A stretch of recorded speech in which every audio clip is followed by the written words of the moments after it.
Mutuo ba mo mga igsoon nga ang Ginoo gamhanan sa tanan? Mutuo ba mo nga ang Ginoo nakakita sa tanan?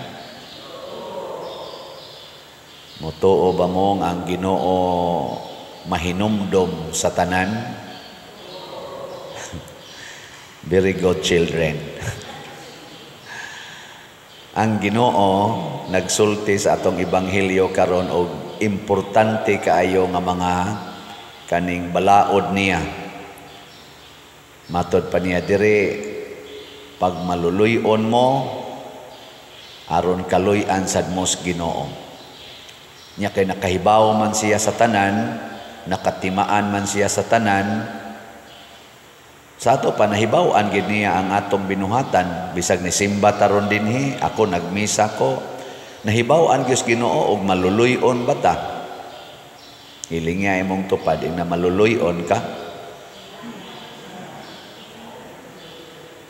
Unya kung dili ta ka maong maluoy, di ra basad ta di ay niya kaluy-an. Muna diri sa atong unang pagbasa ning angkon si propeta Daniel on behalf sa tibuok Israel, labi na gyud sa ilang mga pangulo, sa ilang katigulangan, niangkon siya, Ginoo, nakasa gyud minimo mga wa miuwaw. Ikaw maayo kay kanamo, imo ming giatiman, pero kami misupil minimo pag-ayo, gikan pas among katigulangan hangtod karon sa among mga hari. Mo nang nakapangandoy ta diri sa atong tubag sa Salmo, Ginoo, sa to? Sa to atong tubag sa Salmo? Wagid kay ba? Ginoo, ayaw kami tagda sumala sa angay sa among mga sala. Nya moingon sa dang Ginoo, sige dili nako tagdon ang inyong mga sala. Ayaw sag sigihig tagad ang sala sa inyong isig katao. Ang tagda ang inyong kaugalingong sala. Example, ang imong bana nangabit o ang imong asawa nangabit. Sala na dili. Sala. Unya, naakay sala, ikaw asawa, wa ka nangabit. Naakay sala, wa. Naaka, wa. Naa sa kay imong sala. So ayaw kay pagsigig tagad, siging tulisok atong imong bana, kay naaman sa kay imong sala. Kaluy ang imong bana nga nakasala, kay huyang siya ng aspeto sa sexuality siguro. Huyang siya ng pagsaad, kay bakakon kay siya.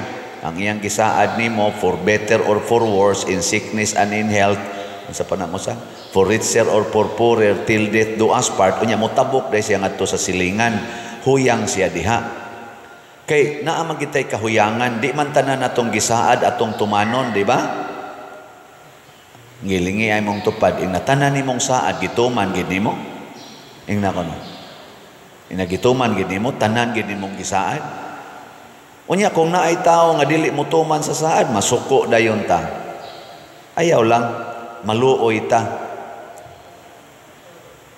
So kinsa man ron sa atong mga leader sa atong Pilipinas, labi na sa gipriso o sa wa mapriso, ang nagsigig practice ni ining kaluoy para sa makasasala. Si President Marcos o si President Duterte. Kinsa man nila ron ang nagpractice ba og kaluoy ngadto sa iyang isig ka makasasala.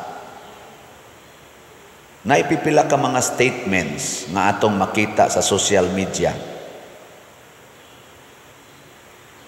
Si President Marcos, akong nabatian, niingon siya, wa na tay mahimo ana. Kay hangyo man ta sa Interpol, member man ta nga nasod sa Interpol, ato yung i-implement ug unsay ilang gipangayo. Nga mo na'y sulti ni President Marcos. Mao na nga, ingon man nga, ipalarga gyud ngadto sa kuan. Sa ito nitawagan ng Hague. Aw di, atong giprocess. Giprocess. Agi na to ang tanan nga mga legal processes. Wa tay gimadsik diha. Mao sa gisulti sa iyang mga spokespersons, lain-lain lang nga mga spokespersons o mga legal personalities nga under niya, mga secretaries, undersecretaries. Okay. Pero kanang ilang gipanulti, nag-exercise bagkaluoy ngadto sa ilang gi-accuse nga sadan nga si former President Duterte nga niadtong panahona, karong panahona masakiton padong mag-birthday. Karong March 28 mag-birthday kuno na siya, ika-80 na anyos, maglisod og lakaw nya, imog yung dali-dalion og padangad to, ilayok sa pamilya nya, pag-abot ra di ay didto, video call ra di ay ang interview sa ICC, wa man siya patambunga didto sa actual gyud, video call ra man. Di day pwede tag mag-video call din his Pilipinas og ngadto sa ICC. Nya simple ra man sa gigipangutana, what is your name? Diin ka nagpuyo, nusa ka na tao. Di na pwede i-text na lang o i-video call na lang. Di ba? Unya human, gidali-dali gid siya ngadto ni bayad ta atong eroplano, pila kay gastos Pilipinas atong eroplano nga gipalupad dito nga ang sakay pila ra gyud ka tawo, kuyog ni former President Duterte, ni gasto taambot ka, pilay gasto ato. Angayan ka tos atong gasto. Nya video call ra di ay. Nya what is your name? Nya paghuman ato, September na sad ang sunod hearing. Di day pwedeng anhilang nato dinhi i-confine na magitay daghang mga facilities dinhi nga pwedeng kabutangan sa atong kauban dinhi nasod ni President Duterte. Isip ekspresyon lang nato ba, isip nasod nga naluoy ta sa gi-accuse. Doon naman ganit tayo mga presidentes una nga ato yung tawgon in quotation by law, konbiktado. Former President Joseph Estrada na impeached, convicted. Si Gloria Macapagal Arroyo na priso, convicted. Wa man gipadangad tos laing nasod, dinhira man nato gibutang. Laila de Lima na konbikto, dinhiraman gyapon sa atong nasod. Nganong wa man dinhi gibutang si former President Rodrigo Duterte, tiguang pa, gilayo pa siyang pamilya, harang-harangan pa ang pamilya nga dili makaduol niya. Nagpakita batag kaluoy ngadto niining maong accused. Basin og mo bumirang na nato. Kay ingon ra bang Ginoo, ang sukdanan nga inyong gigamit sa uban mausad ang sukdanan nga gamiton sa Dios kaninyo. Basin bag mo bumirang na nato. So congratulations ninyo nga mga naluoy sa nahitabo ni President Rodrigo Duterte. Kitang naluoy ngadto niya. Hasta gani ang mga gitawag natong anti-Duterte kaniadto karon nagpakita nga naluoy sila sa nahitabo. Kay sahi ra ba kuno kun ang ilas ang pamilya mo'y mahitabuan. Naagyo ko'y nabasa diha, di lang kong mo-mention sa ngan, kay nakabasa sa mo ana, basig mo kaingon mong gipromote sa nako siya, anti-Duterte gid siya. Kay dito siya ni pabor sa mga pag-eleksyon, dito gid siya sa pikas. Og hangtod karon tuas siya sa pikas, pero sa nahitabo kuno karon nga sa nakita niyang nahitabo sa gibuhat ngadto sa atong tiguang na intawon kaayo nga former president, naluoy gid siya og nakaingon gid siya, di ko mosugot nga ang akong kaugalingong ginikanan o akong kaugalingong kaliwat inanion pagtagad bisan pag-unsa kadako sa sala. Hilingi ay mong tupad. Ina sugot kag anaon kapag tratar inig ka-80 anyos nimo. Inig ka-80 anyos nimo ba? Anaon kapag tratar sa atong nasod, sugot ka? Pinangga man kay natong senior citizen, anha ganis Jollibee bisag galinya taas kaayo, ingon senior ko, o ari diri ma'am, udahon gyud. Anas airport taas kay linya ngadto padong sa entrance, inigsod anang naang X-ray senior citizen, una gyud, inigtawag senior citizen, tagaan gyud pabor kay senior citizen. Bisag asang nasura, basta senior citizen. Pero kita, senior citizen, wa gyud nato kaluy. Ug maubasad na ang kaluoy nga ato siyang ipada didto, bisag wala pa siya makonvicted gyud dinhis ato. Wa man gani siya kaso dinhis ato mga korte nga nag-convict niya sa iyang mga kaso, wa man gani. Kaluoy kang atong gibuhat niya o bugal-bugal. Bisan patag dili pro Duterte, bisag anti Duterte pata. Kanang imong mga anak, ikaw pananglitan 80 anyos na ka, kapila gibalik-balik ni Duterte, I have my lawyer. My lawyer is my daughter. I want to talk to my lawyer. Wa gyud pasudla si BP Sara. Nga maon tatoy iyang lawyer. Nya gibalik-balik gina ni President Duterte na nakuha na sa video. I have my lawyer. Unya paminaw na to ang uban ingon siya, he was provided with lawyers. The counsel of his choice. Nakuha sad na. Pero wa day gihatag ang iyang gipangayo. Kaluoy ka nga atong gibati niya o bugal-bugal. Basig mo balik na ang anhin nato. Wa ni exempted sa taas man ni nga level sa relationship president versus president. Wa malubong ang papa ni President Bongbong Marcos for how many years since namatay to siya? 19 kano sa ato namatay si President Rodrigo Duterte si President Ferdinand Marcos Sr. no sa ato namatay 1989 or 88 ba to? 90 ba to? I-search lang mo niya na. Basta ingon anang mga tuiga. Gikan ato, kunwa mo lingkod sa pagka-presidente si kanis President Rodrigo Duterte, di gyud malubong sa libingan ng mga bayani. Na nagrally ang mga anti-Marcos atong panahonan. Nagrally sila. Gi-overridan ni President Duterte kay matod pa niya, di mo maluoy, presidente nis Pilipinas, musugot mo sa dili, presidente nis Pilipinas, nahimo sa ning sundaos Pilipinas, nganong di man nato ilubong diha sa libingan ng bayani, gipalubong yun niya, og naa na ron, gilubong na diha, tungod na kay naluoy si President Rodrigo Duterte, sawa malubong, nga gitawag nato og one of our leaders in the country. Sundao o presidente. Di man na ikalimod, matod pa ni President Rodrigo Duterte.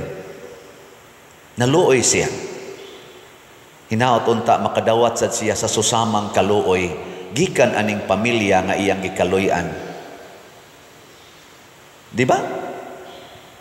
Kay ang sukdanan nga inyong gigamit sa uban, mausad ang sukdanan nga gamiton nila nganha kaninyo. Muna magbantay kita ani. Kaysa dihang ang mga Israelita wala nay kaluoy sa ubang mga tao, ilan ang gipangpatay ang ilang mga kaaway, ilan ang gipangbugal-bugalan ang mga labing ubos, bisan ang Ginoo nagsugo nila sa pag-atiman sa labing ubos, wa na nila paminawa, nalusno gyud ang nasod sa Israel. Muna, kamong nagpakita sa kaluoy nganhi aning pamilya nila ni President Rodrigo Duterte, congratulations. Makadawat sa taog kaluoy gikan sa Ginoo. Apan kamong nagsigig condemn, pagbantay kay gisaad nas Ginoo og dili na niya pakyason. Ang sukdanan nga inyong gamiton alang sa uban, mausab ang sukdanan nga gamito nila kaninyo. Si President Rodrigo Duterte gasigi gina siyag sulti, dinhi ko kung inyo man kong makonbikto, dinhi ko gustong hiringon, hilitison sa akong kaugalingong nasod, sa akong kaugalingong mga korte dinhi, ug sa atong hustisya dinhi sa nasod. Ug kung mahibaw-an man ko ninyo nga duna jud ko'y sala, I am willing to rot inside the jail dinhi sa akong nasod. Nganong ato mang ibutang siya sa laing nasod, wa batay kaluoy niya, bisa na lang sa pagpriso niya dinhis atong nasod, iya nang gihangyo, nganong di man nato ihatag. Kamong mga opisyal sa atong gobyerno, ug di ta maluoy, di ka ta malusno ani. Apil na sa nang way kaluoy nga wa gid tay transparency karon. Daghan karon ang mga doubtful kaayo, hain padong ang atong mga billions, hain padong ang atong mga budgets, ang atong mga appropriations, hain padong why transparency hangtod karon. Pwede pagay natong daginoton ang kuan karon sa social media, kay wa pa jud kuno mag-live ang atong First Lady. Wa pa mag-live nga kanang gitawag og press conference, kay naa may mga issue karon nga gitawag og fake news nga nasangkot siya ni adtong kaso didto sa Amerika nga naay namatay nga atong igsuon dinhi ang findings overdose sa drugs nya silang kuyuga, unya wa dayon ma-report sa American authority in 7 hours. Kriminal man di na nga kaso didto kung ang usa ka tawo nga naay namatay di nimo ma-report in that long period. Mao nang na-question sila. Nya naay mga fake news man kuno na nga napriso kuno dito, na-detain kuno dito, nasa uban nilayas dito, nasa maingon daghan ni adinhi. Pero mga pictures ra gipakita. Di ko moingon ha nga kana ganing di na tinuod ang mga pictures, pero ang gihangyo ron gani transparency and accountability. First Lady man ni nato, matud pas ka ng mga nang-comment, mag-live lang unta o press conference, live ba nga nias ato. Ug daghan pang mga gipanghangyo sa atong katawhan. Mo nang niingon diri, bulahan kamong manghatag kay kamo usab makadawat. Unsa maroy gipangayo nato sa kinabag-an nga Pilipinos, ibalik diri si President Duterte. Ari nato i-detain. Ihatag ka ni President Bongbong Marcos, sama sa paghatag ni President Duterte sa ilang pangandoy nga ilubong lang unta sa libingan ng mga bayani ang among amahan. Ana, sama sa paghatag ni BP Sara nga di kita to siya mudagan pagka-vice presidente, matud pa niya gihangyo gid siya nila ni Bongbong Marcos og ni Aimee nga tabangi lang mi, partner mi gani, murag nasuko pa gani adtos President Duterte nga ug mudagan kapag vice presidente, may pagmudagan na lang kapag ka presidente. Pero naluoy si BP Sara ngadto sa hangyo ni Bongbong Marcos og ni Aimee kuno, motong ni partner siya pagka vice presidente niya. Karon impeachment ang iyang nadawat gikan sa Congress. Magkaluy anay ta mga igsoon. Sige, naagi ng sala, pero di lang ta mo focus sa sala, mo focus ta sa atong kaluoy ngadto sa nakasala. Ipahamtang nato ang hustisya, pero hustisya nagihatag alang sa tanan, dili lang hustisya nga dunay gi panig-panigan. Kanang gitawag nato bag justice nga pragmatic ba itawag ana nga kana bang biased justice. Kinahanglan gyud just justice. Mao na ato ning ipangandoy personal ug national nga level sa atong kinabuhi, atong ihangyo sa Ginoo. Ginoo pasaylo ami sa among mga sala. Kay gubot kay mi karon sa Pilipinas, kay wa nami maghigugmaay, wa nami magkaluy anay bisan pulos mi mga makasasala.